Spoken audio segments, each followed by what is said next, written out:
हरतालिका व्रत तर यावर्षी हरतालिका व्रत 26 ऑगस्ट 2025 मंगळवार या दिवशी आहे.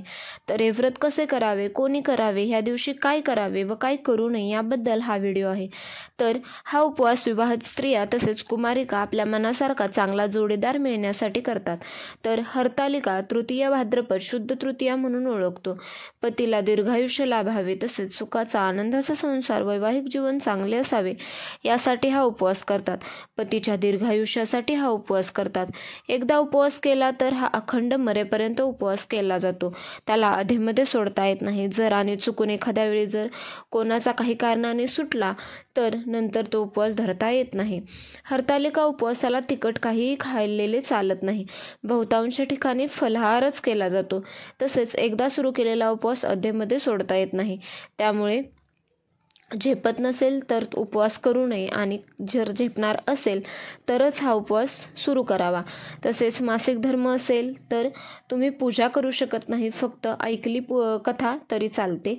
सुतक विटाळ असेल तर ही उपवास करावा, परंतु पूजा केलेली चालत नाही. तसेच एखादी स्त्री प्रेग्नेंट असेल तर आरोग्याला महत्त्व द्यावे, परंतु 7वा, 8वा, 9वा या महिन्यात पूजा करता येत नाही. आणि हा उपवास एकदा सोडला तर नंतर धरता येत नाही. ह्या उपवासामध्ये फलहार, राजगिरा, रताळे हे खाणे चालते. तसेच तिखट अजिबात खाऊ नये, खिचडी भगर खाऊ नये. तसेच काही ठिकाणी हा उपवास दुसऱ्या दिवशी गणपती बाप्पा घरात बसल्यावर गणपती बाप्पांचे तोंड बघूनच सोडला जातो. तसेच ज्या दिवशी हरतालिकाचा उपवास असतो त्या दिवशी सकाळीच लवकर मांडणी करावी किंवा कथा वाचून घ्यावी, कारण बहुतांश ठिकाणी कथा ऐकल्यानंतर किंवा पूजा केल्यानंतरच फलाहार किंवा पाणी घेतले जाते.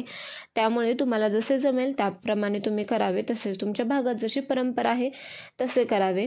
तर अशाच प्रकारच्या नवनवीन व्हिडिओसाठी चॅनलला अजूनही सबस्क्राईब केलं नसेल तर जरूर करावे.